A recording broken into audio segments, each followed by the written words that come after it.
Bah, une question que je voulais te poser là-dessus, c'est que comme tu le vois au Mexique, les dronistes sont arrivés dans l'espace civil, les dronistes de guerre je parle, hein, donc avec les cartels, les narcotrafiquants et le narcoterrorisme. Parce qu'on oublie que narcotrafiquant égale narcoterrorisme, hein, le vol de la Vianca et cetera avec Pablo Escobar, où la bombe avait été faite par des mecs de l'ETA basque.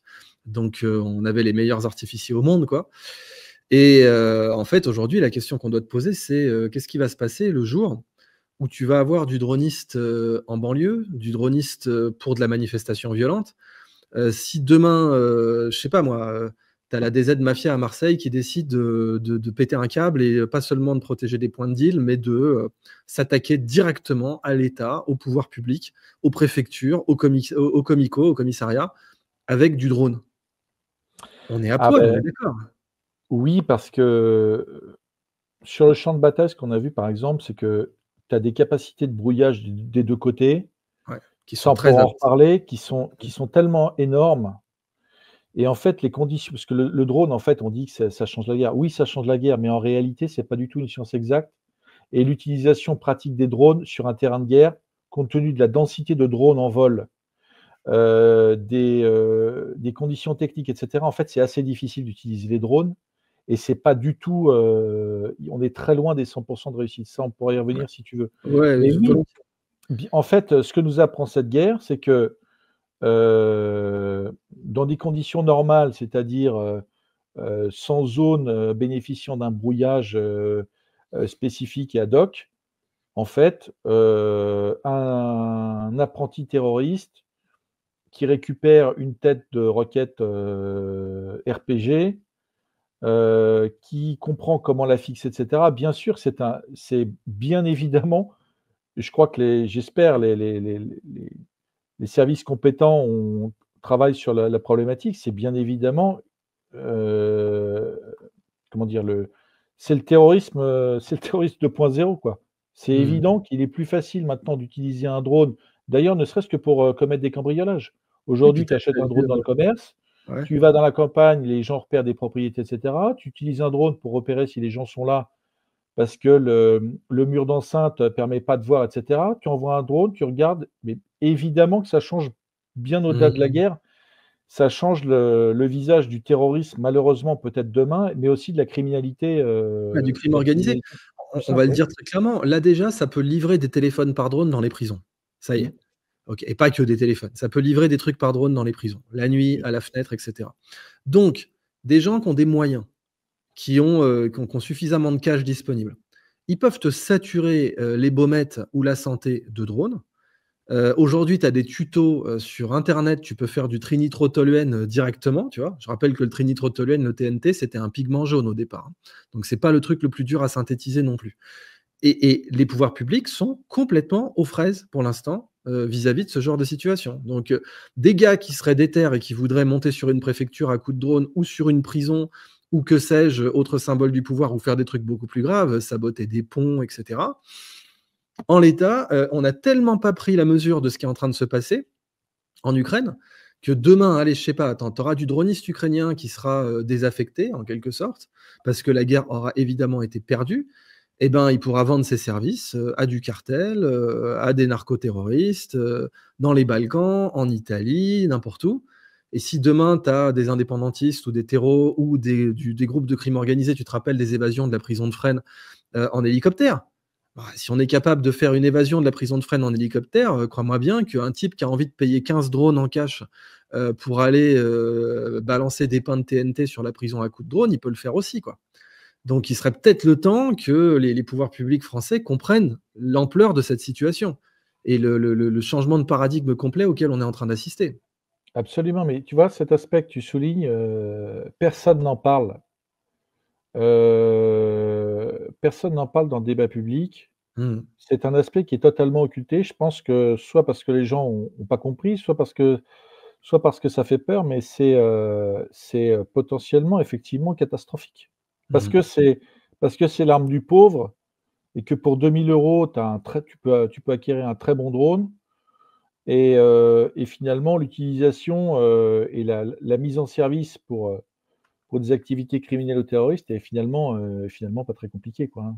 Mmh. Ouais, on le voit, tu sais, il y en a qui me disent: «Donne pas des idées». Bien sûr, moi je suis journaliste citoyen, je vous rapporte ce qui se passe au Mexique déjà.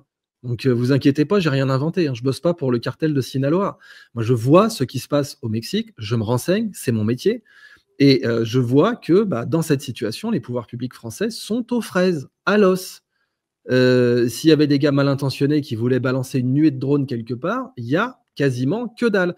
Heureusement, les préfectures ont commencé à faire des simulations, j'imagine, hein, je suis pas dans le secret des préfectures, mais j'imagine quand même les préfets sont pas la moitié des cons, ils sont capables de réfléchir à ça. Mais est-ce qu'on leur donne les moyens? Est-ce que leur hiérarchie leur dit que c'est bien prioritaire? Parce que moi je vois bien un préfet dire: «Ah oui, en fait, je m'inquiète d'eux», et puis sa hiérarchie lui dire: «Écoute pépère, tu bien gentil, mais va plutôt signer des cartes grises, on n'a pas que ça à foutre, quoi». Oui et puis il faut dire que l'utilisation des drones, en fait, ce qu'on voit en Ukraine aujourd'hui, ça a démarré, en fait, avec, c'est les Azéris Mmh. qui les ont utilisés, contre les forces du Haut-Karabakh, les Arméniens du Haut-Karabakh, en s'étant fournis, chez les Turcs et chez les Israéliens. Et à l'époque, les Arméniens, c'est un un peu comme les Russes au départ, c'est-à-dire qu'ils n'avaient pas du tout compris, ils s'étaient pas du tout mis à la page. Il y avait un retard dans la comment dire? Dans la compréhension de ce qu'allait devenir la guerre Mmh. et ce qui fait qu'ils ont ça a été l'hécatombe dans les blindés arméniens parce que tout simplement, Mmh. ils étaient totalement passés à côté du sujet. Et puis Mmh. là, récemment en Syrie, l'offensive du HTS sur l'armée de Bachar el-Assad, c'est d'abord les drones qui, arrivent en précurseur et qui pètent systématiquement, les points de fortification, C'est ça, les ouais. blindés, les camions, les relais de transmission de l'armée syrienne et c'est grâce aux drones que les troupes du HTS arrivent à enfoncer l'armée syrienne. Mmh mh, mmh. Exactement ça. Ouais, ouais, eux, ils étaient extrêmement bien équipés en drone et là, on va revenir alors c'est l'avantage. Le bien pour le mal, enfin, oui, le bien pour le mal, de la Syrie, c'est que maintenant ces mecs-là vont rester en Syrie. A priori, on va pas les retrouver, direct, maintenant que le pouvoir d'Assad est tombé, ils vont rester en Syrie, on va pas les retrouver directement, mercenaires en Europe à s'offrir, qui à l'Ndrangheta ou que sais-je. Mais tu sais, quand on prend le cas de Totorina, par exemple, en Sicile. Bon, le mec, c'était pas un drone, c'était un skateboard dans la canalisation d'un pont. Il a mis du Semtex sur un skateboard, il a satellisé un juge, sa femme, les carabiniers, tout le monde. Mmh. Et Totorina, il était inspiré par Pablo Escobar. C'est pas pour rien qu'il a fait ça dans les années 90. Il s'est dit, mais nous, on est des nuls à côté de ce mec. Lui, il est rentré en conflit direct avec l'État. Donc, des gars qui voudraient rentrer en conflit direct avec l'État, sans chercher à comprendre, mais ils vont s'occuper de ça et ils vont chercher des mercenaires. Et aujourd'hui, le monde n'a jamais eu autant de mercenaires disponibles qui sont compétents en la matière. Donc, voilà, il faudrait au minimum les cartographier, les infiltrer, comprendre les réseaux. Enfin, je fais référence à Xavier Hofer, l'immense criminologue. Il faudrait étudier les filières de dronistes parce que on va en retrouver chez nous et là, ça va plus du tout être la même limonade, quoi. Absolument, de toute façon, le drone, il faut prendre ça, le danger et les opportunités offertes par le drone pour des gens mal intentionnés, c'est la même chose que les armes de poing ou les Ouais. fusils d'assaut et cetera. C'est la même chose. Donc il y a une législation aujourd'hui sur l'utilisation des drones et cetera. La théorie existe. Par contre, ce sur quoi il va falloir, progresser, je pense, c'est les capacités effectivement de protection, des sites, stratégiques en termes de brouillage et cetera. Ça existe déjà, mais je veux dire, ça existait du temps où le drone n'existait pas. Maintenant que le drone apparaît et potentiellement se démocratise, je crois qu'il faut considérer ça, au-delà de la législation actuelle qui existe parce que, ça donne que ce soit pour la criminalité ou pire, ça donne des possibilités qui se multiplient. Donc j'espère que les pouvoirs publics, bon, on a des services compétents et efficaces, mais je crois que ça doit être maintenant dans le top priorité de l'administration française pour pouvoir protéger au moins les sites stratégiques. Ouais. C'est ça, les préfectures, les ponts, et les centrales électriques, bien sûr. Mais Oui. aussi, il est clair qu'aujourd'hui, si tu veux te faire un camion de la Brinks, faut pas y aller à la Kalash ou au RPG, il faut y aller au drone. Mm, Pareil pour une attaque de banque, en réalité. mm, Si tu veux attaquer une banque, tu balances d'abord du drone avec du fumigène et de l'explosif et ensuite tu discutes, quoi. Donc, mm. là, faut former toutes les forces de l'ordre. Il faut leur amener des dronistes et leur expliquer et faire des stages. Et il faut faire des formations accélérées aux forces de l'ordre, aux préfectures, aux fonctionnaires. Voilà, parce que c'est une nouvelle réalité qui est présente sur le terrain, qui nous a pas attendu pour évoluer. Et nous, pour l'instant, on pense encore avec 30 ans de retard, quoi. Alors, il y a un petit détail qui va certainement intéresser tes auditeurs, c'est que pour se protéger des drones, Mmh mh. en Ukraine, en Russie, là, à Koursk, en fait, il y a effectivement des systèmes de brouillage, mais qui sont plus ou moins efficaces. C'est-à-dire que, si, l'adversaire change la fréquence de ses drones, il faut que tu puisses changer la fréquence de ton brouilleur pour que ce soit efficace. Le problème, c'est que tu ne connais pas si l'adversaire, là, dans 1 heure, change la fréquence de ses drones, que toi tu n'as pas compris le changement et que tu ne procèdes pas à la modification sur tes systèmes de brouillage. En fait, les drones, ennemis peuvent passer. Donc le Ouais. brouillage, c'est bien, mais il y a beaucoup de contraintes. Il y a aussi les contraintes, par exemple, que sur beaucoup de véhicules, même des véhicules 4x4, l'utilisation d'un brouilleur, c'est-à-dire cette grosse coupole, une espèce de grosse boule qui est mise au-dessus sur le véhicule, elle est branchée en général sur l'allume-cigare et qu'en fait, ça pompe la batterie du véhicule. Sur l'allume-cigare, mais c'est énorme. Exactement. et donc Exceptionnel. et Ouais. donc l'utilisation n'est pas systématique parce qu'ils Ouais. peuvent se retrouver en rate de batterie et donc rester plantés. Ouais, mais Donc tu as vu que ça parle de chars électriques de plus en plus, hein, parce que vu que les Chinois sont en train de devenir très performants en matière de batterie et qui pourront te mettre aujourd'hui dans une BYD, de série, du 1 200 kilomètres d'autonomie et aucun char n'a 1 200 kilomètres d'autonomie. Il va de soi qu'une BYD, c'est pas le même poids qu'un char. Mais un char, du coup, il peut emporter une batterie plus grosse. Donc maintenant, les Coréens, ils sont en train d'étudier la possibilité de faire du char électrique. mmh. Auquel cas, tu auras plus à brancher sur l'allume-cigare. Tu auras, quelque chose comme 500 kWh de batterie dans ton char. Et là, tu pourras discuter, quoi. Alors il y a aussi autre chose, donc il y a les brouilleurs et ensuite, il y a des systèmes de protection, artisanaux mais plutôt efficaces. C'est-à-dire qu'aujourd'hui les blindés, quand ils peuvent être modifiés, sont équipés de cages ou de cages ou de filets ou de chaînes de protection qui, en gros, soit permettent, l'arrêt du drone. C'est-à-dire que, par exemple, les hélices du drone viennent se prendre dans les chaînes qui ont été, par exemple, sur les chars, disposées autour de la tourelle. Donc le drone, en fait, se casse. Mmh. Soit avec le système de cage, ce système de cage de fer, en fait, le drone vient percuter la cage, mais reste quand même à 20 ou 30 centimètres du blindage. Et donc, en gros, ça, comment dire, ça a un impact moindre sur le blindé. Le blindé est endommagé, mais va pas forcément être détruit, ou au moins ça permet aux munitions qui sont à l'intérieur de ne pas exploser et de ne pas voir les images qu'on a vues souvent avec des chars qui partent en feu d'artifice, la tourelle Mmh. qui décolle à 30 mètres, et cetera. Est-ce que Mais tu as vu des drones à fibre optique, on nous demande? Ah pardon, finis d'abord cette phrase et après on demandera oui, si tu as vu. juste un dernier, c'est vraiment très étonnant, c'est que le meilleur moyen de protection pour les fantassins contre les drones, kamikazes, c'est le bon vieux fusil de chasse, le Ouais, ouais, calibre c'est du 12. calibre 12, mais bon, ça va à mon avis, ça va pas rester très longtemps ça. Là, on est dans la Première Guerre mondiale, c'est des biplans, tu sais? Les Exactement. biplans, tu pouvais les tirer au fusil. Apparemment, Manfred Richthofen serait mort comme ça, d'un tir de fusil, d'un fantassin parce que le gars, il était, en rase-motte. Mais bon, dès la 2e Guerre mondiale, tu tires plus un avion avec ton fusil, quoi. Donc pour l'instant, ouais, Exactement. ils veulent tous avoir du calibre 12. Je suis bien d'accord avec de la chevrotine à l'ancienne, mais à mon avis, dès la prochaine guerre, ça sera plus aussi simple, quoi. Oui. Donc, est-ce que tu as vu des drones à fibre optique, on nous demande? Alors non, le drone, non, on n'en a pas vu. Euh, Ça existe, c'est efficace, mais les conditions d'emploi sont très contraignantes, Hmm. puisque en général, les dronistes opèrent depuis des environnements urbains où tu as un enchevêtrement d'immeubles, de bâtiments, etc., de lignes électriques, de poteaux, etc., qui en fait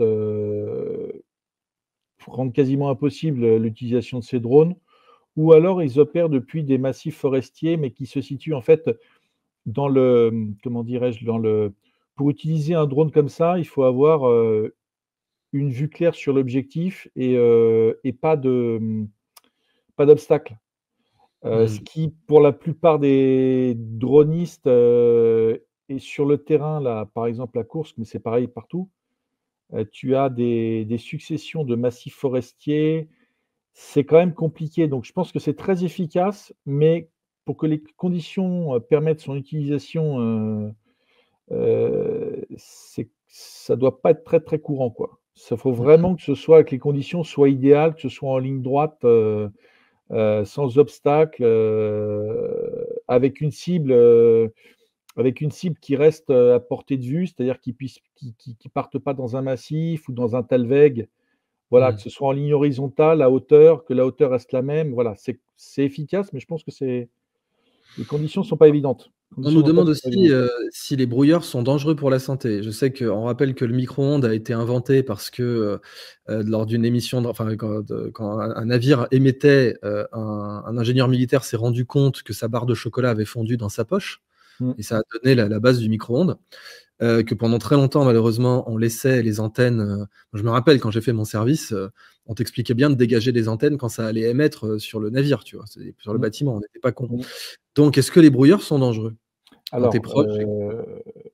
je pense que ça a un impact sur la santé. Alors, c'est pas moi qui le dis. Moi, j'ai compris ça au mois d'octobre avec Aïcha Missi et Abdullah Djedia, quand on a fait ce premier reportage à Koursk. Mhm.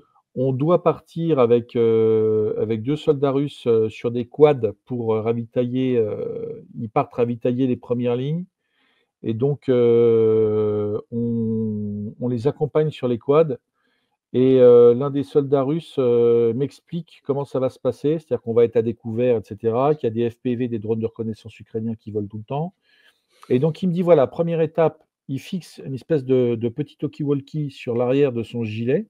Donc Mhm. étant le passager, j'avais en face à moi son dos et donc ce petit talkie-walkie et il m'explique: «Sur le talkie-walkie, tu as soit il y a aucun signal, soit tu as 2 signaux possibles. Le premier c'est DJI, ça c'est le drone de reconnaissance.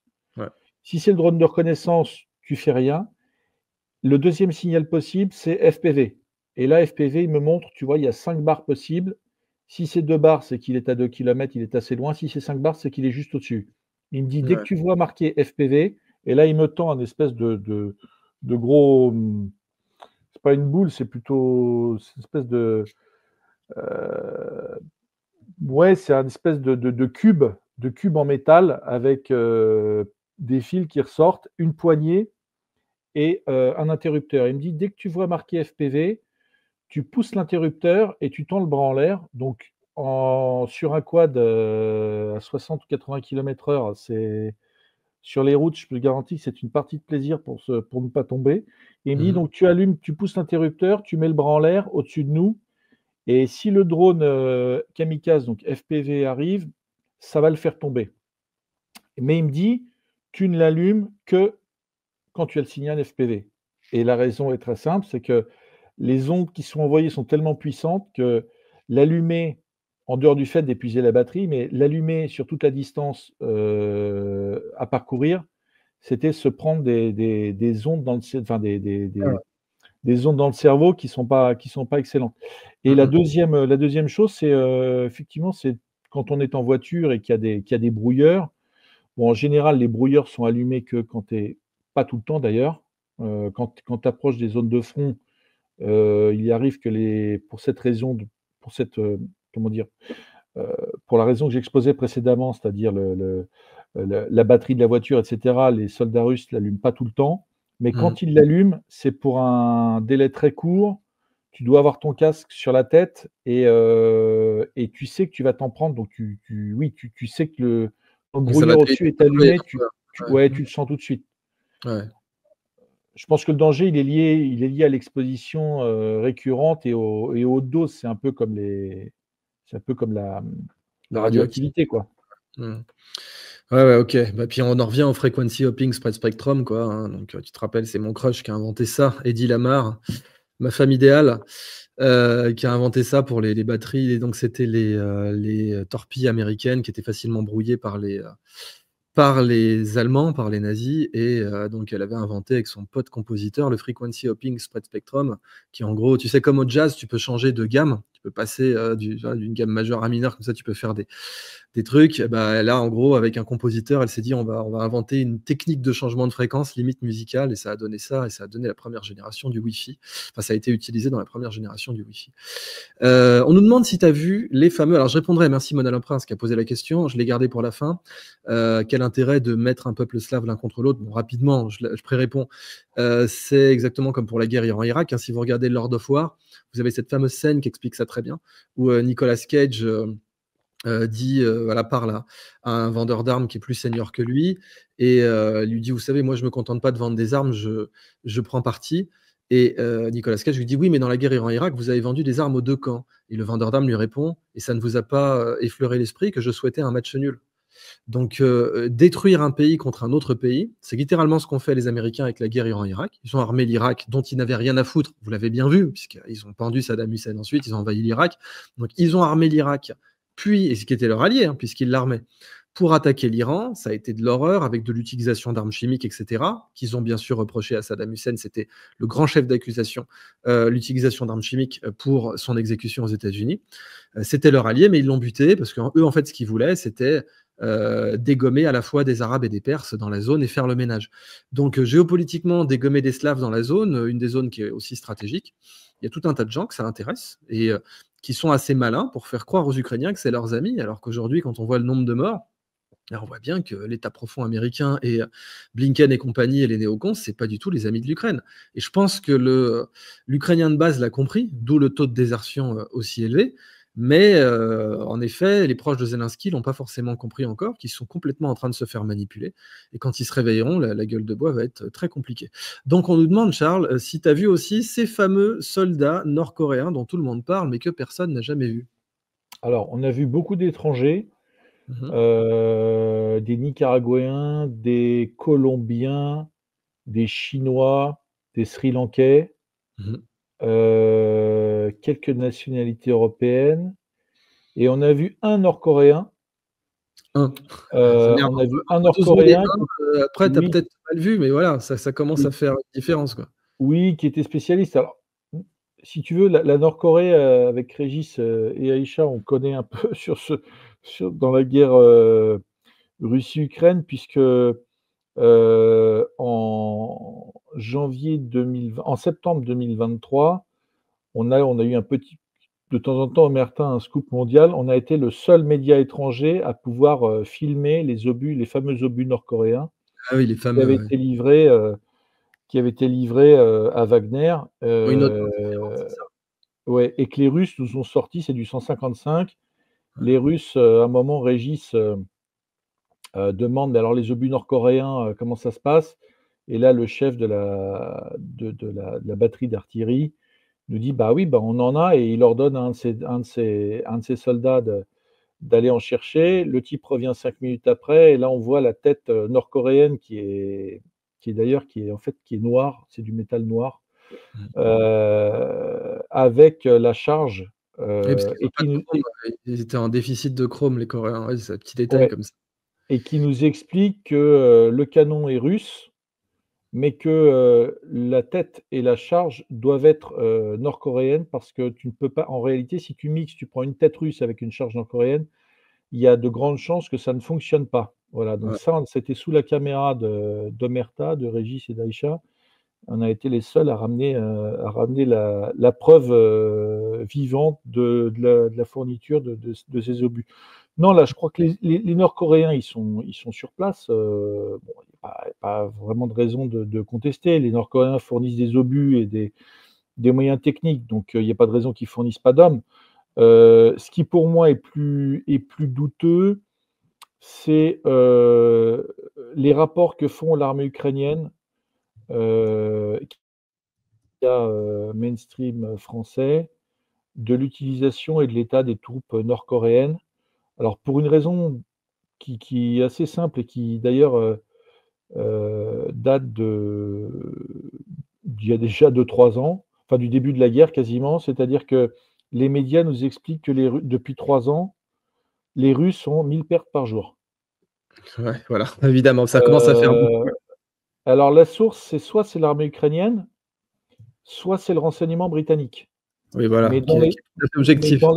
voilà, dans les 2 cas, si tu veux, mais c'est jamais remis en cause. On peut pas enfin 1000 morts par jour. Non mais je veux dire, c'est c'est surréaliste. Et ça, il y a personne pour dire: «Attendez, ça fait peut-être quand même un peu beaucoup». C'est peut-être pas très crédible. Voilà. Donc Des conneries, je te rappelle quand tu as eu le Ghost of Kiev et Snake Island, oui, tu as carrément le Guardian qui a dit: «Oui, on a menti. Ouais, ouais, on a menti. Le Ghost of Kiev, il existe pas, tu vois? Ça existe pas un avion comme ça qui sort de nulle part, un cavalier qui surgit de la nuit, tu sais? Et les radars qui le voient pas, puis il abat 3 avions, puis il disparaît, le Ghost of Kiev». Bon, bah, ouais, le Guardian a dit: «Oui, on a intoxiqué nos lecteurs». Mais c'est parce que nous, en fait, on a décidé contre l'intérêt de nos lecteurs, qui est de connaître la vérité, qu'on allait les enrôler dans la guerre en Ukraine. On a arrêté de faire du journalisme, on a fait de la propagande. Nous, on s'est dit, on doit forcément être du côté ukrainien. Nos lecteurs doivent forcément être du côté ukrainien. C'est normal, nos lecteurs n'ont pas la capacité de choisir tout seuls. Donc, on va les intoxiquer avec l'affaire du Ghost of Kiev. Et on est fiers de ça. Et le Guardian, quand l'affaire du Ghost of Kiev est sortie comme étant une énorme connerie, ce que les journalistes citoyens comme toi et moi disaient depuis le début, eh ben, le Guardian a dit oui, mais c'est normal, il faut aider l'Ukraine. Donc, on enrôle la mère de famille qui lit le Guardian en pensant que c'est un canard sérieux. Elle a cru ça, voilà, que le Ghost of Kiev existait. Donc, moi, ça me surprend pas qu'ils te sortent des dingueries pareilles. Tu as vu, comment il s'appelle, Yakovlev, qui te sort Poutine a avalé une dose d'ukrainium. On sent les éléments de langage de la CIA, je veux dire, en référence au polonium de Litvinenko, et ça va ronger son pays. Vous allez voir ce que vous allez voir. Enfin, comme Goya te disait que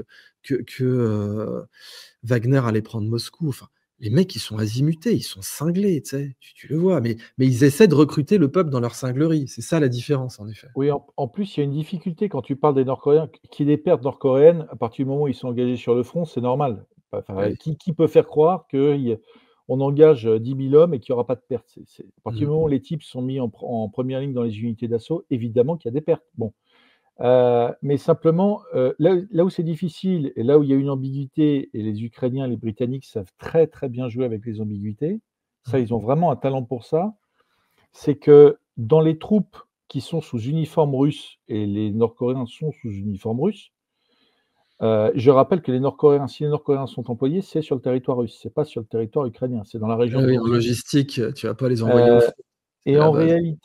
et en réalité, l'armée russe, une partie de l'armée russe est composée d'Asiatiques qui sont soit des Kalmoulks, donc c'est une petite république au bord de la mer Caspienne, Mmh. à la frontière avec le Daghestan. Là, ce sont des Asiatiques, soit des Bouriates, Ouais, ce sont aussi des qui Asiatiques, ressemblent beaucoup à soit des, mmh. soit carrément de l'immigration nord-coréenne arrivée au début du XXe siècle, fin 19e, début 20e, et qui, d'ailleurs, il y en a à Moscou, il y en a un peu partout. Il y en a évidemment beaucoup en Sibérie. Mais il y a toute une partie je ne peux pas dire en proportion ce que ça représente, c'est pas grand-chose. Mais il y a une partie des Russes qui sont en fait des Coréens de souche arrivés il y a un siècle.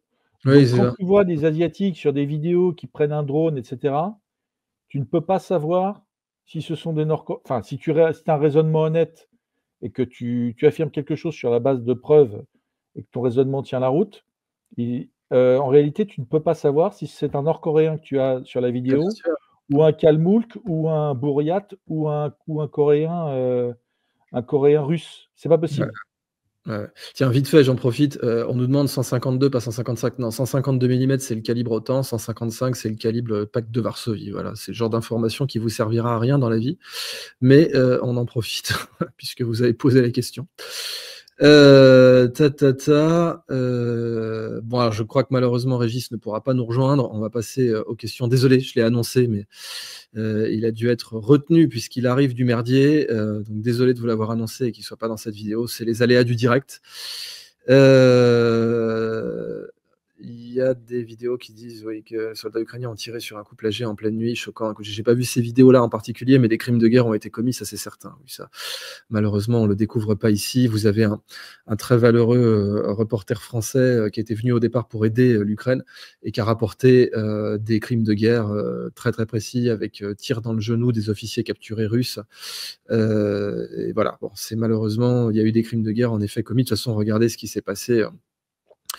Ce qui s'est passé avec les russophones et russes à Odessa qui ont été cravés vivants dans le théâtre. Bon, voilà. Et Anne-Laure Bonnel a rapporté ça, mais malheureusement, elle a été immédiatement sanctionnée, traitée de complotiste et de tous les noms possibles et d'agent du Kremlin, comme vous l'imaginez.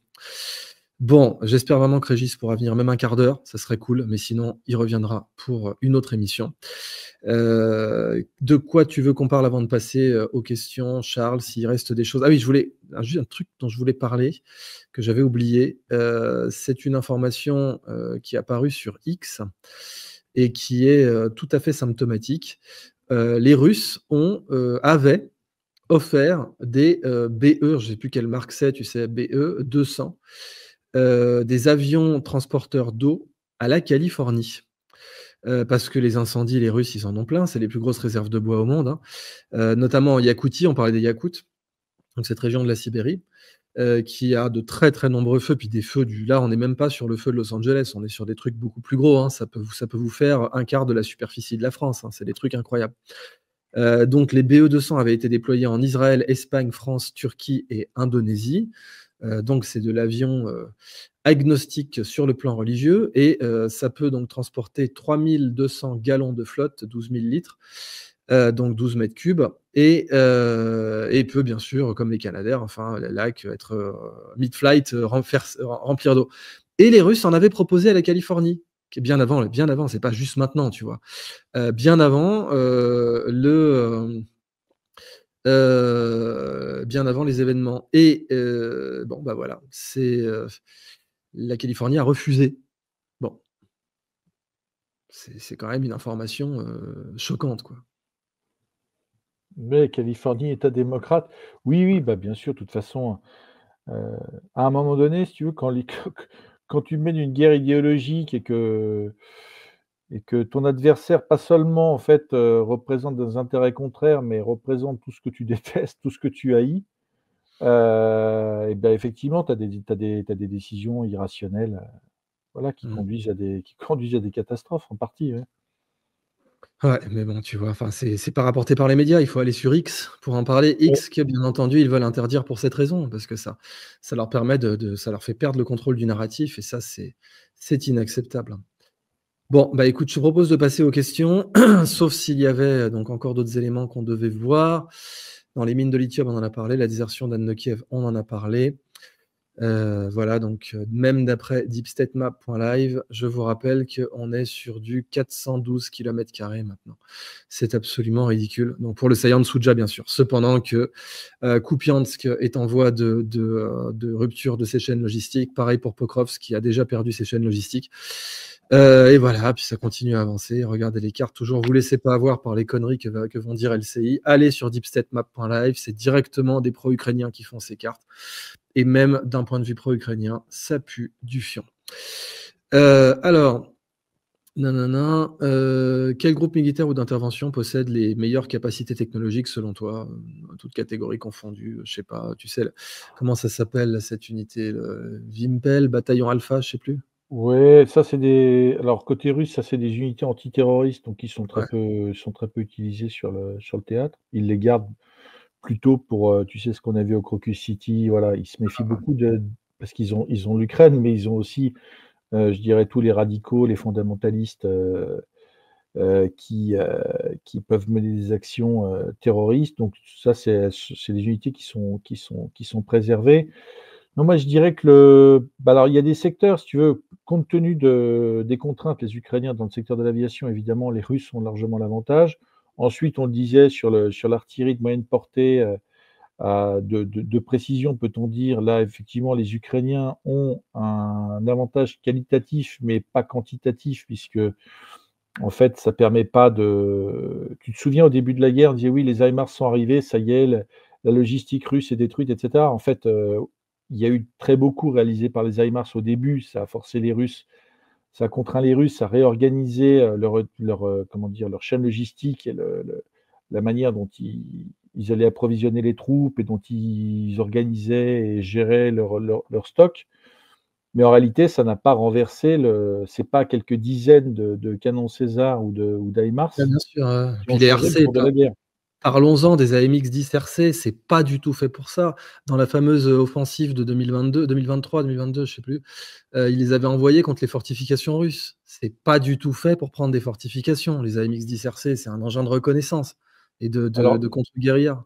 la chose qu'on aurait pu livrer avec du recul, qu'on aurait pu livrer aux Ukrainiens qui leur aurait été plus utile, c'est les AUF-1, c'est les canons Mmh. d'artillerie automoteur, mais qui sont C'est ça. partis à la casse Ouais. entre, je crois, 2000 et 2010. Il y a l'équivalent, il y a l'équivalent soviétique. Ça aurait été beaucoup plus utile. Mais Et bien encore une sûr. fois, comme l'armée française a détruit tous ses stocks, et ben, on n'a plus grand-chose à donner d'utile aux Ukrainiens. Mmh, mmh, mmh. C'est exactement ça, ouais. Ouais, La ouais. force des Russes, c'est, enfin, les Ukrainiens ont envie de se battre, c'est évident, ils lâchent pas. Il y a une partie vraiment fanatisée, mais qui est pas du tout minoritaire dans l'armée ukrainienne. On voit qu'ils tiennent, ils se battent et ils ont envie. Et ils ont appris pour beaucoup, ils ont appris à détester les Russes après 3 ans de guerre.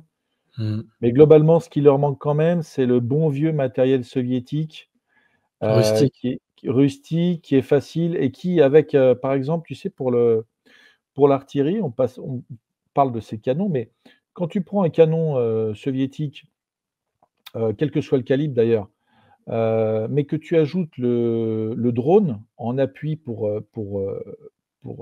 préciser les coordonnées, guider les tirs, corriger les tirs, et cetera. Nous, c'est ce qu'on a vu avec, par exemple, un T-72, modernisé, la troisième version modernisée qui sortait d'usine. Mmh On mh. l'a vu sur le front de Kursk, Ah, les B3, tu veux heu, dire? Le B3, ouais. le Mmh. B3. Il Mmh. arrive, il se met en position et en réalité, tu as un officier de tir qui n'est pas dans le tank, qui est à l'arrière, qui est un peu plus loin, qui a une petite, un espèce d'iPad. L'iPad donne sur le drone qui est piloté par, une unité spéciale qui fait de la reconnaissance et de la désignation d'objectifs et tu vois le drone qui dit au char: «Corrige, c'est, 3° plus à gauche», et cetera Mmh. et en fait, ça permet, pour des matériels modernisés ou pas, d'améliorer largement la précision et l'emploi. Et simplement, l'avantage des Russes, c'est qu'ils ont les stocks. Ils ont les stocks d'obus, ils ont les stocks de canons, ils ont les stocks de blindés, et ils ont une capacité d'en produire. Et ça, effectivement, et j'ajoute en plus un élément très important, les Russes n'ont fait qu'une seule mobilisation. Cette mobilisation a été extrêmement partielle et aujourd'hui, les Russes je pense qu'ils manquent d'hommes évidemment, ils voudraient avoir plus d'hommes, Mmh. mais ils ont moins de problèmes que les Ukrainiens. D'abord, Poutine ne voulait pas faire de deuxième mobilisation Ouais, bien sûr, pour des pour raisons garder le politiques. caractère spécial de cette guerre et pas, Oui. voilà, pas une Mmh. guerre totale. Mmh mh. Mais aussi parce qu'ils ont su, vider les prisons. Ça, les Ukrainiens s'y sont mis, mais après. Ouais, ouais, Et mais il en fait aussi aussi, parce hein. ils ont un corps de volontaires qui d'ailleurs, c'est la moitié des effectifs sur le front. C'est le corps des volontaires. Ça a commencé avec Wagner, mais aujourd'hui, tu as des dizaines de ce qu'ils appellent des bataillons de volontaires. En fait, c'est des petites sociétés militaires privées. À la différence de Wagner, c'est qu'elles sont soit sous l'autorité du ministère de la Défense, soit sous l'autorité de la garde nationale. Donc, c'est complètement contrôlé et il n'y aura plus de Prigojine 2. Mais ils comptent sur un corps de volontaires qui vient de toute la Russie, mais qui est aussi avec beaucoup d'étrangers, même des Africains d'ailleurs, et qui est en fait extrêmement dynamique Et les Ukrainiens, eux, eh ben, en fait, ils se sont obligés de mobiliser parce qu'ils ont vidé les prisons plus tard, ils ont moins d'hommes et le corps des volontaires est moins développé que celui des Ouais, Russes. je fais une précision parce qu'on nous dit voilà, les Ukrainiens n'ont pas envie de se battre parce que, bon, en effet, les chiffres de la désertion sont les plus élevés dans les 6 derniers mois. En fait, dans les 6 derniers mois, il y a eu plus de désertion que dans tout le reste de la guerre. Mais toi, tu es à Koursk. Donc, on dit pour Seyed Taïar. Charles, il est à Koursk. Et à Koursk, ils envoient les plus motivés, évidemment.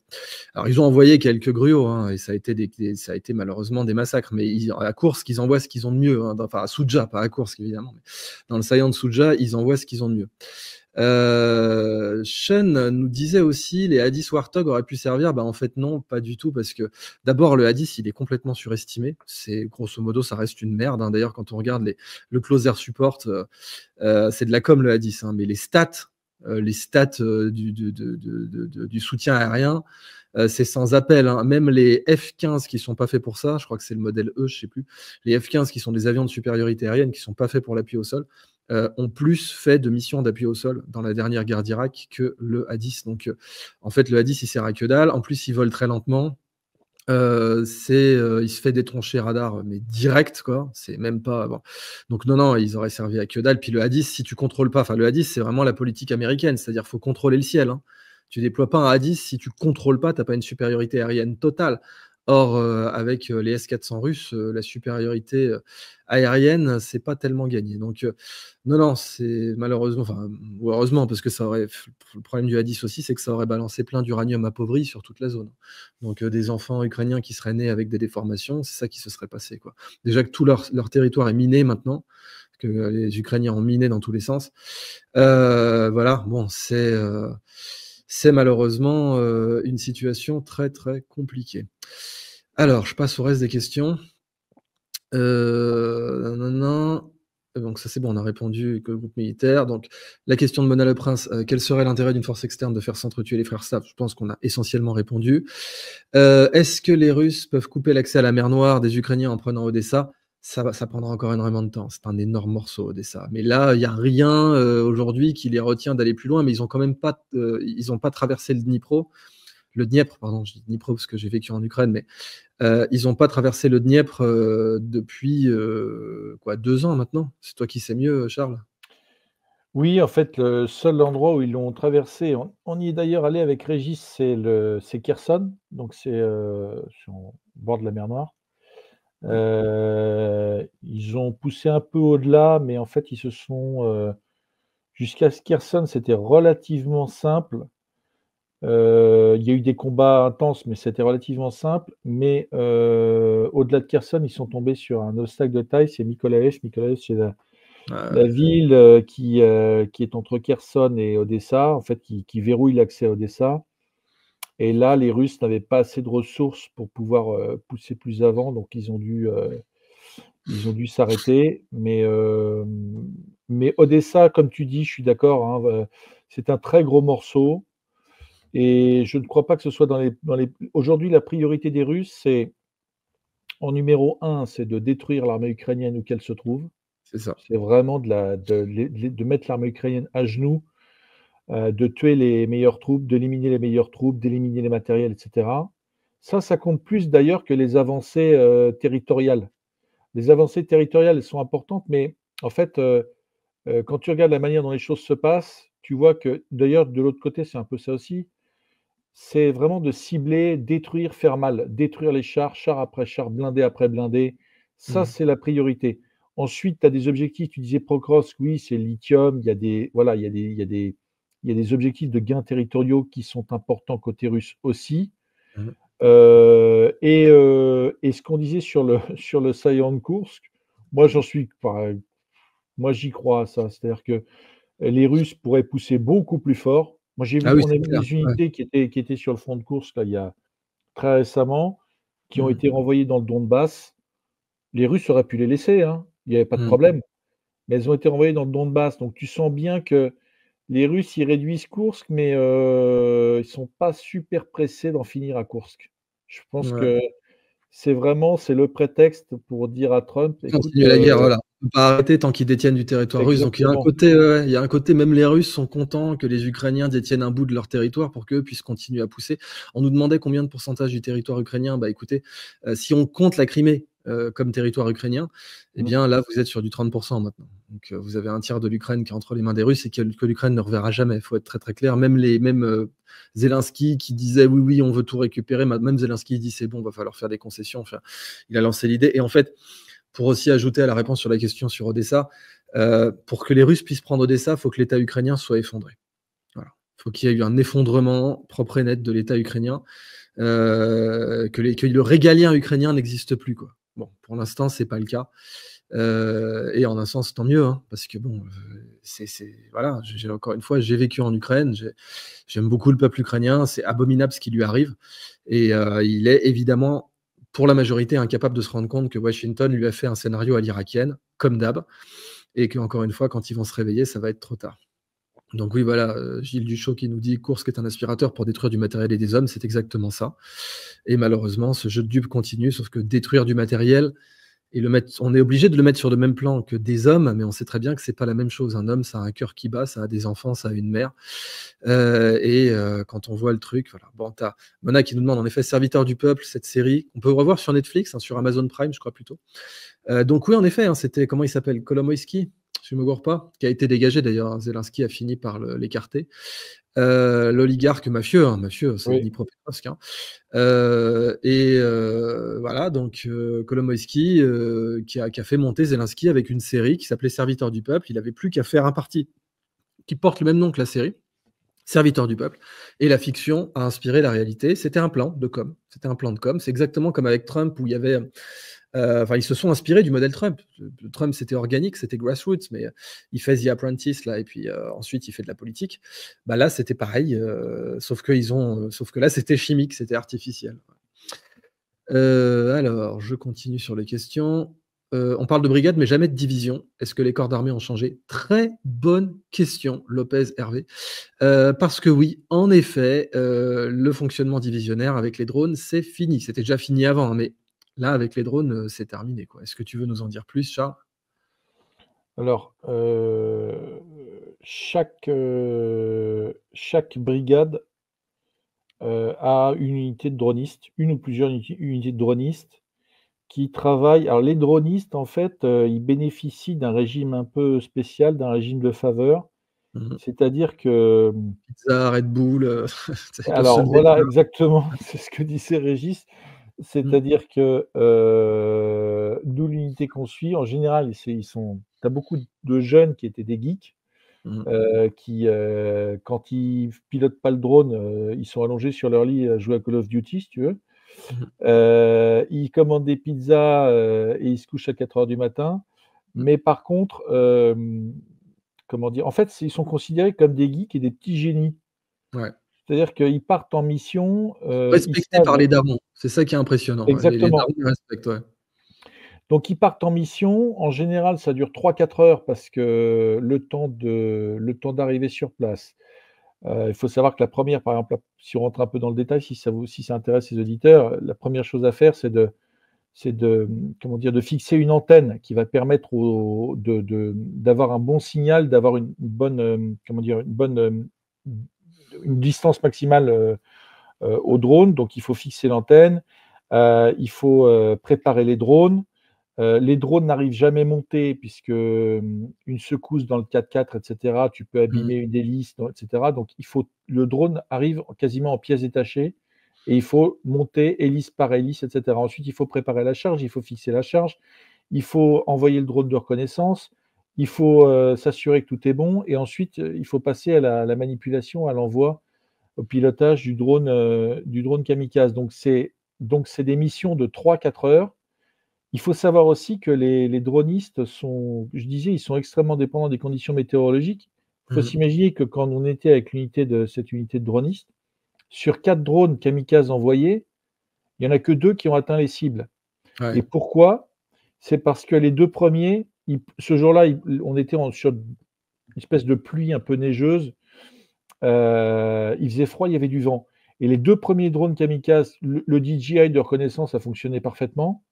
Mais les deux drones, les deux premiers drones kamikazes qui ont été envoyés, en fait, n'ont pas atteint leur cible parce que la batterie, la charge Avec l'hiver, ouais. explosive était trop lourde, avait mal été calibrée. Et en gros, la batterie des deux premiers drones s'est vidée et a fait chuter les drones avant l'objectif. Donc, sur les deux suivants, ils ont changé les charges, ils en ont mis des plus légères, ce qui leur a permis d'envoyer deux drones qui ont finalement percuté les cibles, sachant que, pour être tout à fait complet et pour que les gens visualisent bien comment ça se passe, le drone kamikaze arrive sur sa cible et à 70 mètres à peu près de la cible, quand tu as des capacités de brouillage ukrainiennes, en fait, la caméra se coupe. Et donc, les 70 mètres, les 60 derniers On va les mètres, faire à l'aveugle. 70 derniers mètres, en fait, se font à l'aveugle.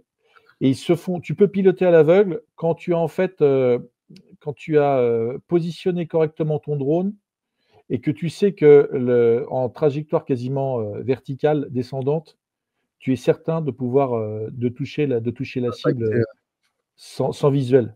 Voilà, ouais. donc c'est ça. Donc c'est très technique. Il faut avoir les nerfs bien accrochés, être très patient. Et puis je crois qu'il faut aimer ça parce que c'est quand même un métier à risque. Il faut savoir que des deux côtés, ils ont des capacités de détection, mais peut-être plus côté ukrainien d'ailleurs, de ce que nous disaient les Russes, là, les Français. Les Ukrainiens ont des capacités de détection des unités dronistes russes, notamment grâce à la détection de ces fameuses antennes dont je parlais il y a un instant, et qui leur permet en fait de savoir, au bout de 30 minutes, ils sont capables de repérer le signal qu'émet l'antenne. Et donc, qu'est-ce que font les Ukrainiens? Eh bien, ils envoient des drones kamikazes à l'endroit où ils ont repéré les antennes. Donc, c'est assez risqué pour les dronistes. D'ailleurs, les dronistes russes disent oui, les Ukrainiens, ils pilotent plutôt dans les caves.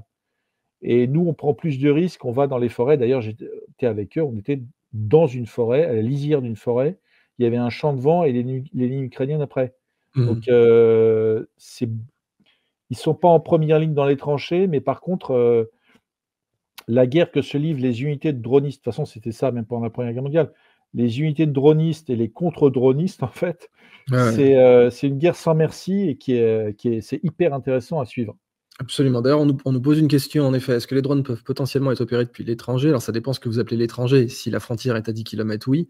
Oui. Les drones qui s'opèrent, genre à Las Vegas, enfin dans le Nevada, c'est pas à Las Vegas, c'est les Global Hawks ou les Reapers, ce genre de trucs qui s'opèrent vraiment. Le DJI Mavic, non. Maintenant, si vous voulez vraiment rentrer dans le détail, en fait, des États du type États-Unis, Russie ou Chine ont les moyens, mais là on est vraiment sur du sommet de la DARPA du Pentagone, de vous diriger un DJI depuis à peu près n'importe où dans le monde, mais il faut qu'il y ait une base à côté, il faut qu'il y ait un relais pour le signal, parce que le DJI il a une antenne de merde, vous pouvez pas son antenne elle capte pas un satellite quoi. Mais si vous bricolez un DJI, genre là on est dans le niveau de la CIA quoi. Pour opérer un DJI depuis le Nevada, il faut que vous soyez sur un DJI modifié par la CIA, pour simplifier. Mais n'importe qui de militaire de base en Ukraine vous dira que c'est évidemment pas possible de piloter un DJI depuis Moscou, quoi, par exemple, à Souja. Ça, c'est mort. Parce que c'est pas fait pour ça, les antennes ne le permettent pas. Il y a une autre question que j'ai vu passer qui était super intéressante. Ah oui, on nous a demandé aussi s'il y avait des Français, bien des Français, oui ou non, en Ukraine. Voilà, qu'est-ce que tu en sais? Qu'est-ce que tu as su à ce propos-là? Bah, ce que j'en sais, c'est que depuis le début, quasiment, il y a certainement des formateurs. Enfin, si on parle de français, comment dire, Les services, de DGSE, militaires, voilà. Oui, c'est évident qu'ils sont en observateur ou en formateur. C'est évident qu'il y en a côté on ukrainien. dit même que des officiers ont été tués, mais en secret, quoi, que la France ne l'a pas admis, mais que des Oui, frappes. alors il y avait un moment quand il y a la bataille de Mariupol, on avait dit: «Tiens, il y a des Français, il y a un général». Bon, en réalité, soit les Russes ont fait, soit c'est vrai et les Russes, ont bien gardé le secret et les types sont soit morts, soit toujours en prison, soit c'était, un peu de comment dire? Un peu un élément de com côté russe voilà. J'ai vu par exemple, une fois on m'a montré la photo d'un vidéo avec un béret vert de la Légion dans un véhicule d'infanterie ukrainien à Mariupol. Mmh. Pour connaître un peu des légionnaires, si tu veux, le béret, il était neuf. Le petit cordon à l'arrière, il n'avait pas été coupé. Si tu vois, c'est le truc qui avait été Ouais, ouais, déposé ou alors c'était militaire, un cadeau d'un mec qui avait emporté ça, qu'il avait perdu, mais il n'y avait ouais. pas de tu vois, c'était bon, Il il fallait faut vérifier faire s'il était du attention. bon côté déjà, à gauche ou droite, selon que c'est les commandos de marine ou que c'est la Légion, ouais. Heu, Par contre, il y a beaucoup de mercenaires, français côté ukrainien, ça c'est vrai. D'ailleurs leur porte-voix, c'est le fameux Titelman. Donc lui, il y a pas de problème, Magnifique. ouais, lui, c'est Ouais. des collègues de dons pour les mercenaires, français côté ukrainien, ça pose aucun problème, Ah bah, tant que c'est pas toi qui tire, hein. Tant que c'est pas toi qui risque de te prendre le pain de Semtex pleine tête, bien sûr, hein. Tant que c'est pas toi qui te fais ouvrir en 2 par un Bouriat ou un Yakout particulièrement déter au poignard cranté, voilà, c'est forcément Mmh. alors nin oui, on nous demande: «Est-ce que les Russes ont développé des capacités de drones maritimes?» Bah oui, bien sûr, ne serait-ce que les fameuses torpilles Poséidon sont techniquement des drones, hein, donc vous imaginez bien qu'ils ont tout l'arsenal. En France, le Naval Group est pas le dernier, hein, c'est pas des nuls, hein. Ils sont même très bons, je les salue, le Naval Group, c'est des gens, extrêmement brillants. Nin, nin, nin. Alors, je vérifie les questions que j'ai déjà posées. Oui, on nous demande quel est le soutien psychologique pour les soldats, et cetera. Vous savez, ça, ça a pas été inventé par la guerre en Ukraine, quoi, hein, les aumôniers, et cetera. Bon, je sais pas si tu en as croisé, mais Non, mais il y a pas de en fait, il y a pas de soutien psychologique. Il faut bien comprendre un truc. De temps en temps, je regarde des vidéos enfin, je vois les en fait, c'est les Russes ou les Ukrainiens d'ailleurs, on je vais les mettre dans le même sac pour une fois. mmh mh. Ah, ils se ressemblent C'est énormément en des termes gens de doctrine, hein. c'est des gens à part. Mmh. C'est-à-dire que, il y a beaucoup de soldats français, en fait, il y a beaucoup de rétextes, de retours d'expérience de soldats français qui effectivement ont des traumatismes psychologiques et cetera. Il faut expliquer que ce que vivent les soldats ukrainiens ou russes sur le front, c'est 10 fois pire que ce qu'a vécu le soldat français qui a connu la situation la plus dure quelque part. C'est-à-dire Mmh. que c'est pour un type qui est dans sa tranchée, c'est du bombardement sans arrêt, sans arrêt. C'est-à-dire que tu peux pas dormir, tu as le stress permanent, tu t'amincis à cause du froid, du stress et du fait que tu dormes pas et cetera. Donc tu as que des chats maigres, tu as que Ouais. des types quasiment décharnés, émaciés au minimum dans Avec les les yeux tranchées fermés, stress post-traumatique, si tu dors près de ta femme, tu vas l'étrangler en dormant. Ouais, ouais, on parle des trucs et sérieux. en plus ils sont prêts et en plus ils ont accepté l'idée de mourir. C'est-à-dire que ils sont c'est vraiment c'est un comment dire?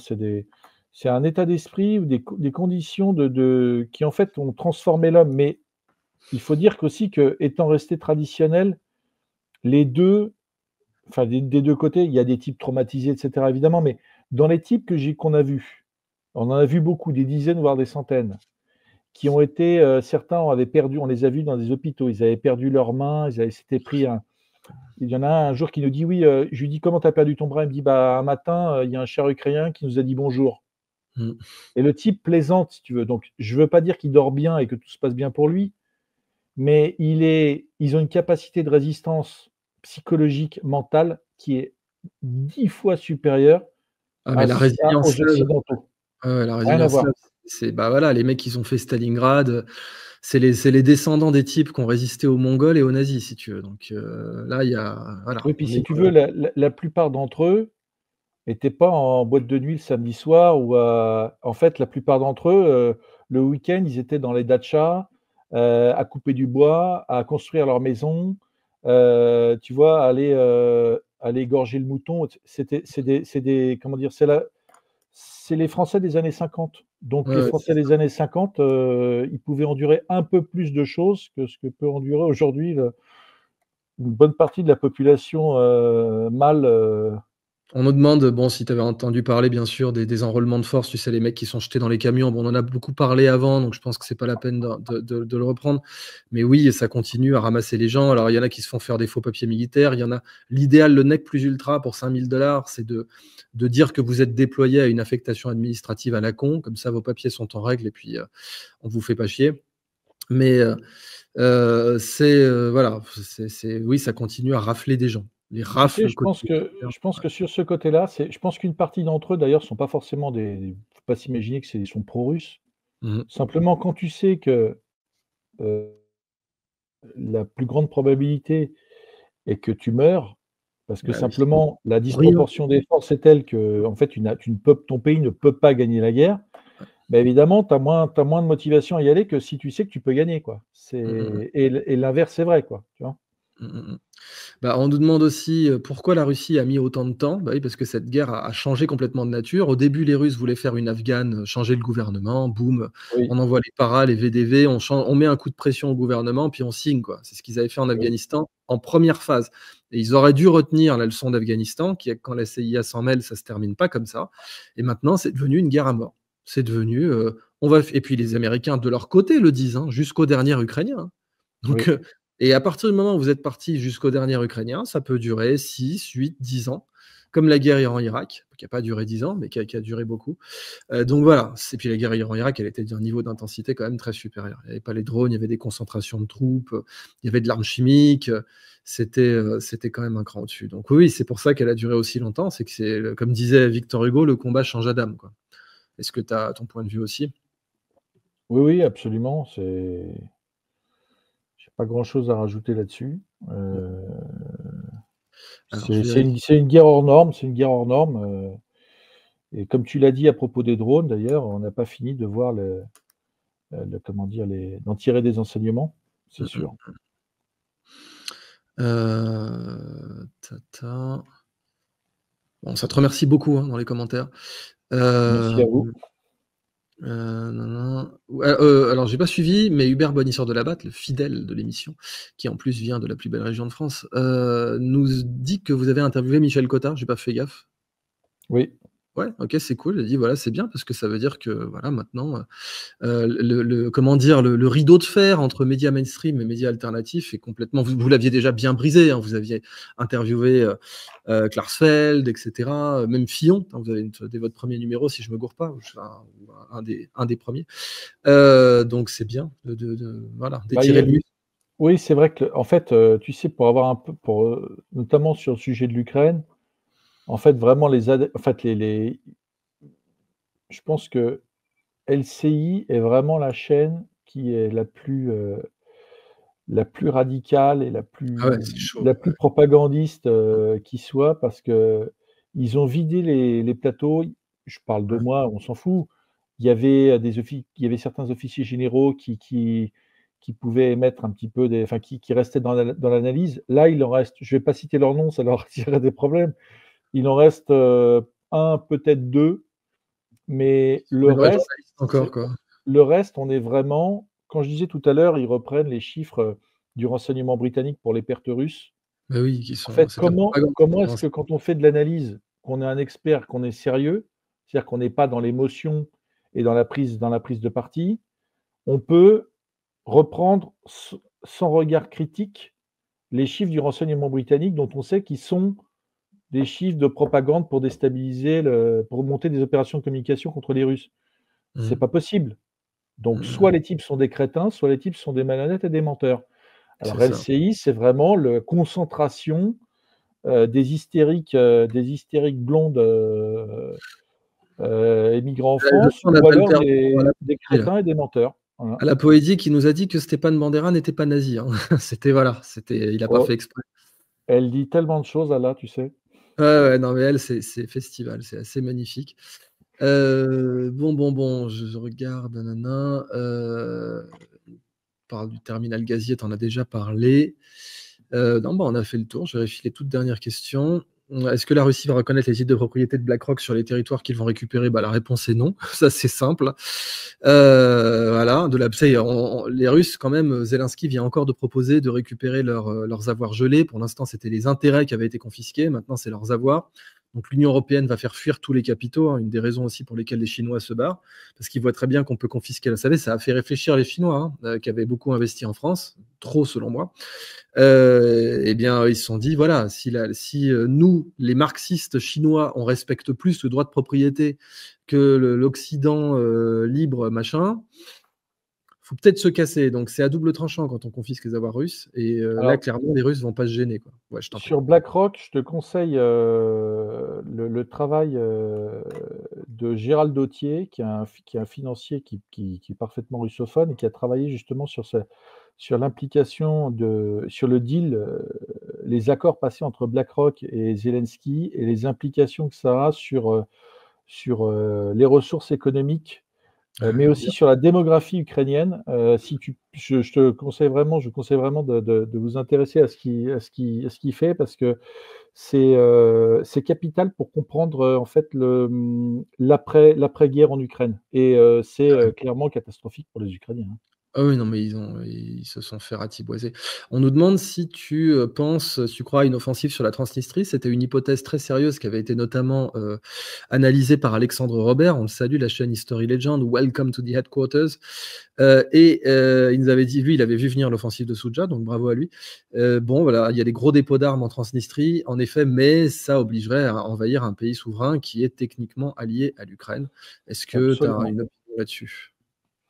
Bah, il faudrait l'accord des Moldaves, mais en fait, compte tenu du contexte, la Moldavie c'est une poudrière. Il faut rappeler qu'il y a eu des élections, qui ont été contestées, voilà, on est apparemment sur du 50-50, Ouais, ouais. mais c'est très risqué. Je pense que sans le feu vert des Américains, jamais les Ukrainiens pourront passer Ouais, mais et puis de toute en façon, gros, c'est extrêmement risqué pour les Ukrainiens, hein. Il y est-ce que a les Ricains vont le donner ce feu vert, quoi? Ah, cela dit, c'est plutôt les Britanniques qui seraient de nature à donner ce feu vert de façon officieuse et à forcer les Américains au fait accompli. Bah, comme ils ont certainement fait sur une partie de la préparation de l'offensive à Koursk, tu as tout à fait Mmh. raison. Là, simplement, en Transnistrie, il y a l'armée russe. L'armée russe est présente depuis 1991 Ouais, et donc je pense que et loin si de on ses parle bases. de possibilités d'escalade importante, l'invasion de la Transnistrie, à mon avis, en fait partie. Mmh. Je pense que les Russes sont prévus et je pense que la réponse des Russes serait assez radicale en cas Oui, de là, ils tentative risquent d'Ukraine. de hausser un peu le ton, ouais, parce qu'il y a encore Mmh. les Orechniki, on n'en a pas parlé, ce sera le sujet d'une autre vidéo.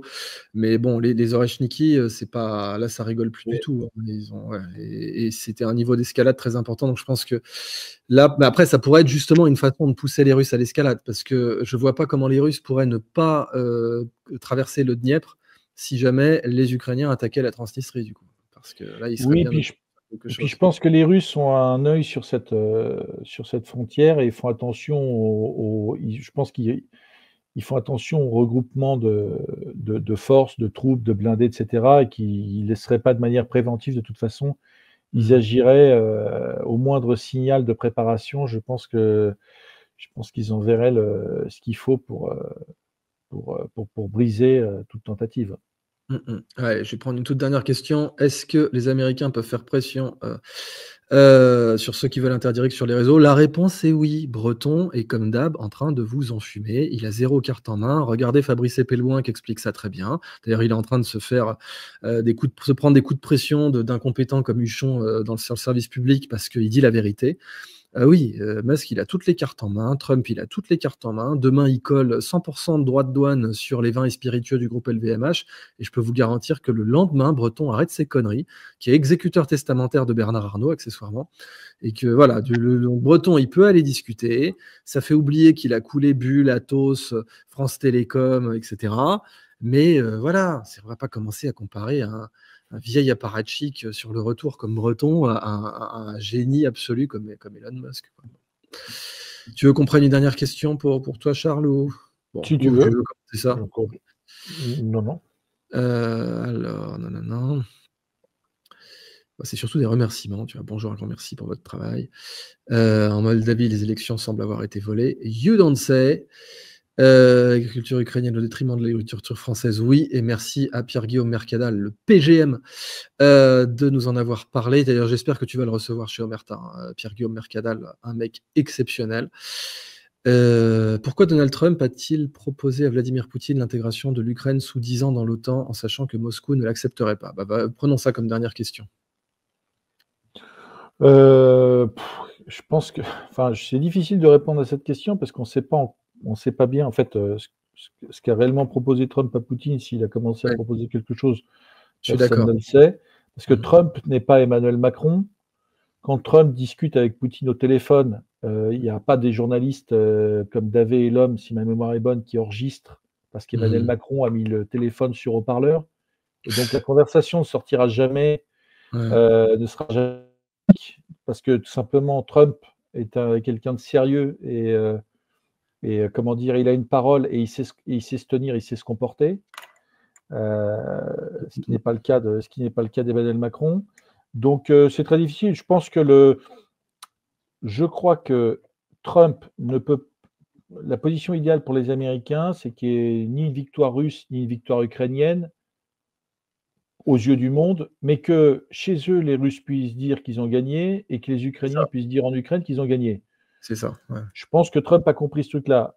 Ce Mm. qui est sûr, c'est que ce qui est évident, ce dont on ne parle pas aussi sur les chaînes, c'est que la négociation de paix, elle concerne les territoires ukrainiens, les territoires pris par la Russie, etc. Mais elle est bien plus globale. Pour Vladimir Poutine, et c'est d'ailleurs la raison pour laquelle il intensifie, il pousse en ce moment, il ne signera la paix que quand la question de la Crimée et les questions territoriales auront été réglées, mais quand la question des sanctions financières aura été réglée, quand la question des pays baltes et de l'OTAN aura été réglée. En fait, on est bien au-delà du Donbass et de Koursk. On est vraiment sur un deal quasiment à l'échelle planétaire, dans lequel on retrouvera en périphérie les Chinois, les Iraniens, etc. Et donc, en réalité, je pense que ça va prendre du temps et que là-dedans, en fait, Zelensky n'est même pas en fait, Zelensky, là-dedans, c'est peanuts. Oui, bien Et les sûr. Européens, c'est peanuts. Ouais. Ce que va dealer Trump avec Poutine, si c'est possible, c'est un deal global, à mon avis. Absolument. Ouais, ouais. Mais tiens, il y a quand même une autre petite question locale cette fois qui est tombée. J'en profite pour la prendre pour toi. Pourquoi ne voit-on pas de T-14 Armata, les fameux? C'est vrai qu'on n'a pas vu un seul. Alors, est-ce que c'est la rusticité? Est-ce que c'est la peur des Russes de s'en faire capturer un? Est-ce que c'est qu'ils sont complètement aux fraises par rapport à la doctrine de cette guerre? Explique-nous.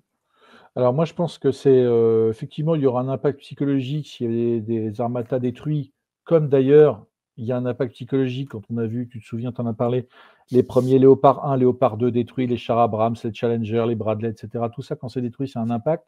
Les Russes l'ont compris, ils ont récupéré les blindés, un certain nombre de blindés, ils les ont exposés à Moscou et dans des parcs patriotes dans plusieurs villes de Russie pour que les Russes se rendent compte que le matériel occidental n'est pas un matériel intouchable et indestructible. Attends, ils ont mis des Abrams carrément dans des parcs? Genre dans des Oui, bien squares? sûr. Bah, à Moscou, moi j'ai fait ça au mois de mai Je les ai dernier. vus J'étais voir, il y avait défiler. une exposition qui avait des AMX-10, des Léopard, des Bradley, des Challenger, des Stryker, des Cosaques. Tu avais tous les blindés occidentaux possibles et imaginables Oui, capturés à l'ennemi ils les ont depuis fait des défiler siècles. sur la place rouge, ça j'ai vu, mais les garder dans des parcs, genre pour la Ils mémoire des sont enfants de exposés. 20 ans. Exactement. Ça veut dire, les Occidentaux vous disent que nous, les Russes, sommes des abrutis et qu'on a un matériel, obsolète et cetera. Regardez le On n'est fameux plus sur matériel les machines à occidental laver. intouchable. Ouais. Voilà, il est là. L'autre raison, c'est que dans un contexte de drone et cetera, perdre des armatas, c'est d'abord, je pense qu'il n'y en a pas en quantité suffisante pour vraiment, Ouais, que ce soit si on a 20, c'est un peu du monde, voilà, ouais. qu'il y a un changement énorme. Ouais. De toute façon, le changement, c'est pas c'est le changement, enfin, comment dire? La victoire se fait pas à l'échelle du choix des blindés. Je Mmh. pense que, heu, compte tenu du contexte et compte tenu du coût, les Russes et compte tenu des missions, les Russes emploient une gamme de chars qui va du T-55 au T-90, Ouais, mais le qu'en T-55, réalité oui, qui a donc 80 ans, quoi. 70 ans. exactement, mais pour détruire du bunker, du blocos, de la tranchée, le T-55, en fait, il est pas quand il est, dans le T-55, tu as aucune électronique. C'est ce que Ouais. nous disaient les tankistes russes. Et le T-55, quand il se prend un drone ou qu'il y a de l'artillerie autour, et cetera, tu sais que, sauf s'il y a un impact direct, en fait, son optique va toujours fonctionner parce que tout est Mmh. manuel. Mmh. Donc il est dans un certain nombre de cas, il est très pratique. Le Très T-55 rustique. est très pratique, très rustique et c'est tout à fait performant.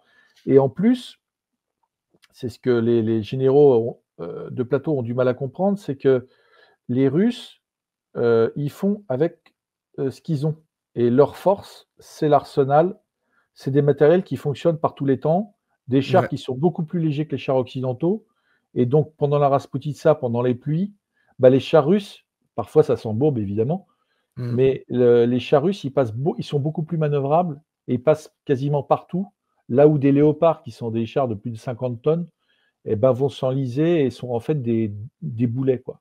Mmh mh. Donc il y a pas vraiment d'utilité pour l'armata, Les Ouais, Russes puis font avec ce qu'ils ont et c'est à mon avis, tout à fait opérationnel, tout à fait et il pertinent. semblerait d'ailleurs que le projet Griffon français soit complètement aux fraises. Il n'a pas un système intégré pour lutter contre les drones, parce qu'il n'avait pas été conçu comme ça. Et tu vois, il y a cette fameuse vidéo qui avait circulé sur TikTok où tu voyais un soldat russe chevronné, la quarantaine, qui avait quelques heures Mmh. de vol, qui disait voilà, les Abrams, alors ils ont tous les gadgets qui brillent, ça avait été traduit par bells and whistles, je ne sais pas ce qu'il a utilisé en russe. Toi qui parles russe, tu t'en rappelles peut-être. Et voilà, il disait en gros, bon, c'est les salons d'armes, tout est bien fourbi, c'est astiqué, ça brille, ils ont mis du polish et tout. Puis la guerre, en fait, c'est snafu, c'est situation normal, all fucked up, c'est le bordel. La guerre, c'est le bordel. Et à chaque fois, on se fait avoir, parce qu'on a notre côté enfant qui voit les salons militaires, les maquettes et les trucs comme ça. À chaque fois, le public se fait avoir par le beau machin brillant propre que tu vois en salon et la réalité du terrain qui est impitoyable et qui peut du jour au lendemain voilà, là ça dit projet Griffon et Jaguar sont obsolètes à peine sortis. Oui, regardez, aujourd'hui c'est pas ce genre d'engin dont on a besoin sur un champ de bataille ukrainien. Donc comment ça se fait qu'on est aussi déconnecté en fait du terrain, quoi? Bah, en réalité, tu sais, c'est des matériels qui ont été conçus il y a 10 ans, voire plus. Donc on peut pas intellectuellement, on peut pas reprocher aux Français parce qu'il y a 10 ans, les Russes pouvaient pas s'imaginer qu'ils feraient une guerre avec des drones. Donc Ouais, c'est c'est vrai, pas ouais. tellement la conception, c'est plutôt être capable d'adapter parce que les Russes ont sorti des matériels, par exemple le char, que ce soit des vieux BTR, modernisés, ils ont mis des cages en place autour et cetera. Ils ont adapté leur matériel. C'est pas parfait, souvent ça pète, les drones arrivent à passer. Bon voilà, le taux de survie est pas énorme, hein. Quand tu as un drone FPV, que tu as un blindé même un peu modernisé, avec des cages et tout, c'est pas énorme. Bon, mais tu vois même le char dont on a parlé tout à l'heure là, le T-72, TB3, en fait, heu, ils ont repris un char de conception ancienne qu'ils ont modernisé. Ils ont modernisé l'optique et le canon.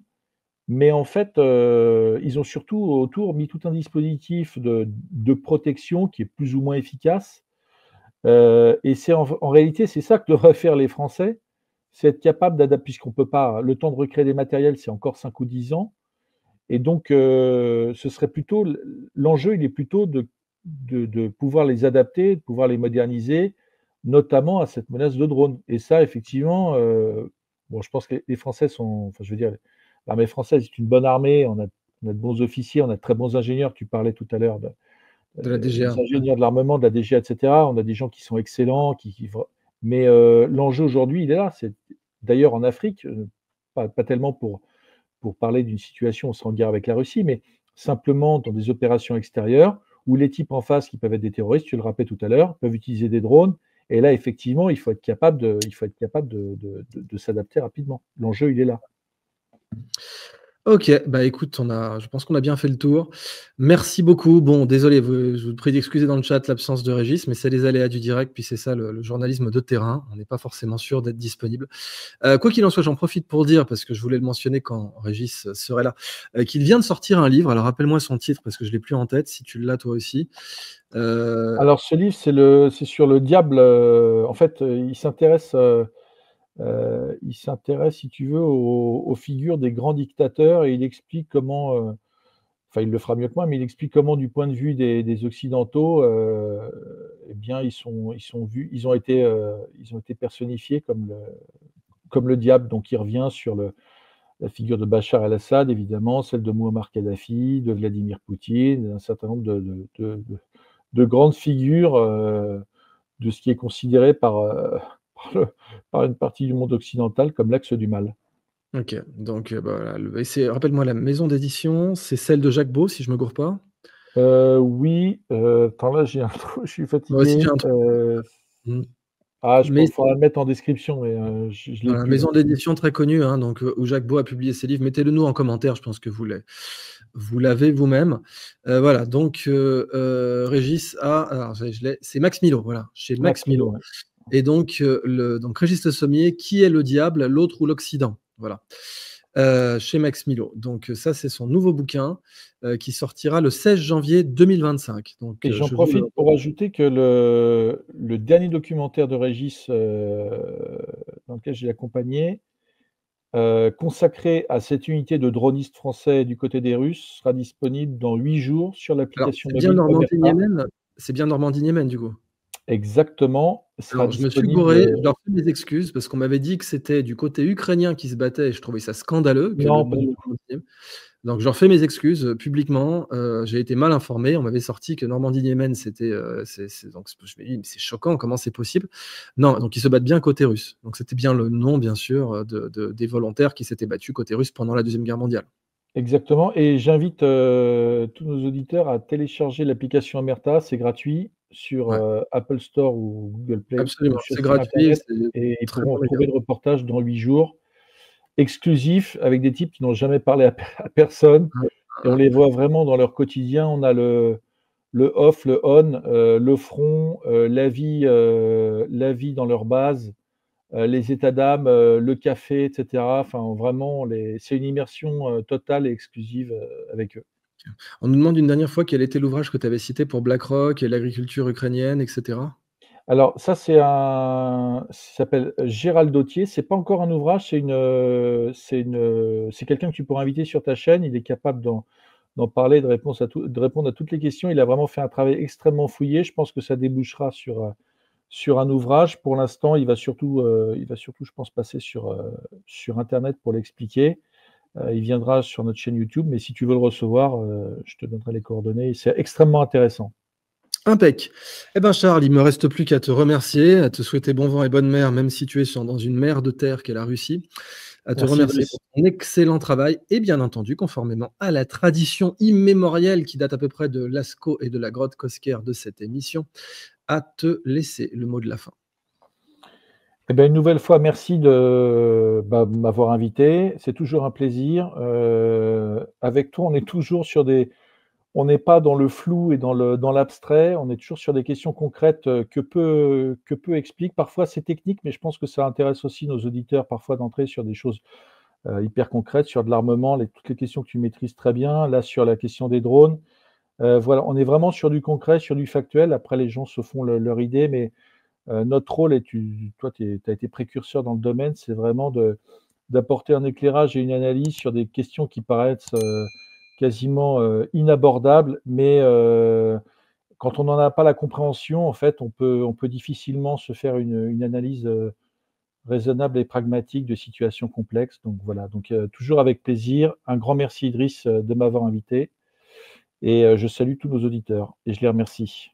Charles d'Anjou, merci infiniment. À bientôt.